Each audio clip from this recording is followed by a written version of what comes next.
Initial reaction to this news that we have, in fact, attacked and destroyed another vessel in the Caribbean. How should we be looking at this? Are we at war in the Caribbean, and should Congress have a say? Well, you know, this has been a bipartisan effort for years to stop the drug trafficking into the United States. I mean, you know, this is an illegal demand. It's not one that is, legal here in the United States. So I would argue that this is an illegal activity. The president has intelligence, and I believe that, you know, he is acting on that intelligence. My hope is that he shares that with Congress because, you know, I want to support him dealing with drug traffic and the flow of drugs from Venezuela and other countries. It sends a message for sure. If you're out there trafficking drugs into the United States, to be aware that the president is taking this very seriously, and he should be, because we're seeing especially young people that are losing their lives too quickly because of an addiction to drugs.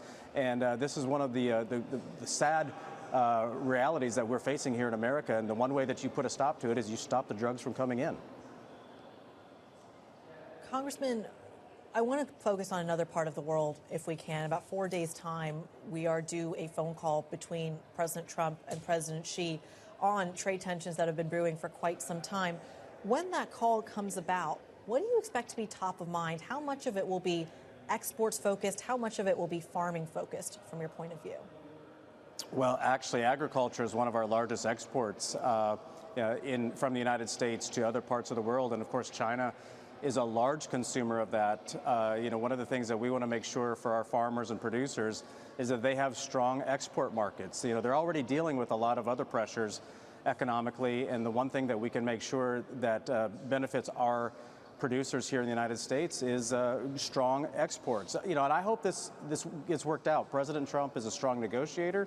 He has stuck to his word, but he's also shown that he's willing to back off the tariffs in order to get to the negotiating table and to find a better way that's fair for both sides. So I'm looking forward to a fair result here that's good for American producers and the American people.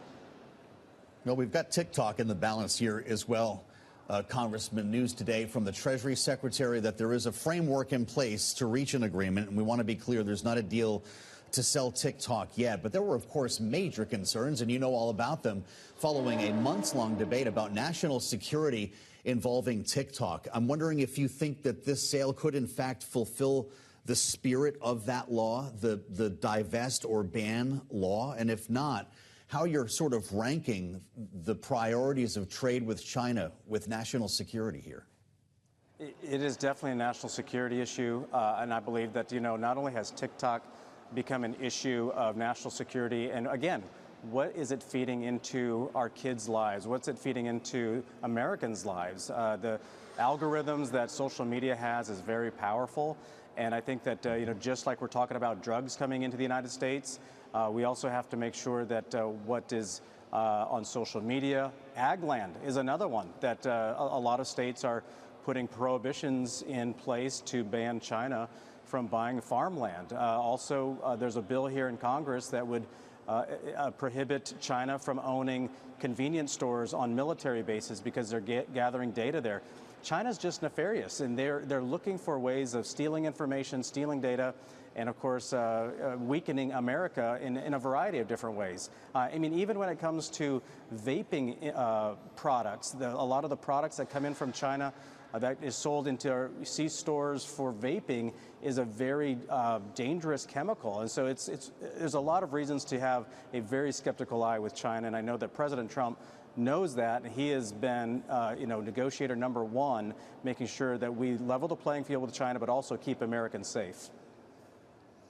Congressman, I want to zero in on the point you made when it comes to farming. China is actively going to Brazil and other parts of the world to find things like soybeans and other alternatives and goods that they get from places like Indiana, for example. Yeah. Where can your constituents, the farmers in your home state, go when it comes to finding demand for their products, if not China? Does it ultimately come to the government subsidizing that business even further?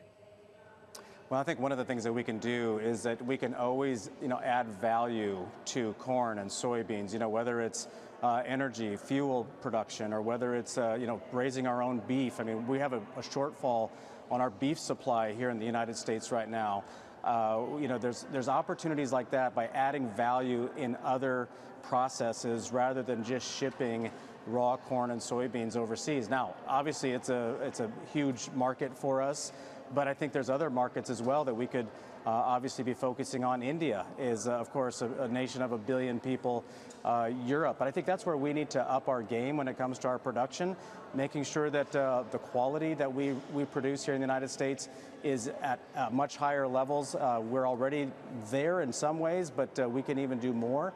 But I really think adding value to energy and also our ag production when it comes to animal production could be one of those places we could utilize our raw corn and soybeans. Congressman, I have to ask you about the looming deadline to fund the government. Of course, your position on the Budget Committee gives you a unique perspective here, and I'm wondering what you're hearing. There's talk of a continuing resolution emerging later today, maybe tomorrow. November 20 is the date that we've been hearing as a potential timeline. Does that give us enough time? And is the $58 million that's being floated for lawmaker security going to be enough money? It's important. What happened last week with the assassination of Charlie Kirk, this was one of the president's best friends. And not only, was he assassinated, but President Trump, of course, was almost assassinated a little over a year ago. And so not only are emotions high, but concern is very high as well. Yeah. I think that money is money well spent and needed. But when it comes to getting the CR done, I think that President Trump put out a post today saying that a clean CR is what is acceptable, what he would want to see happen. And I think there's a lot of support for it. I know there's a couple of Republicans that have said they've got their hesitations, but I think this is the best way forward. It's just difficult to pass new spending bills in the Senate with their 60-vote threshold. It just stops everything over there. And so I think that the clean CR is the right way forward. It freezes spending until we get through the next election, I guess, until the American people speak even more loudly in the direction they want this Congress to behave and act.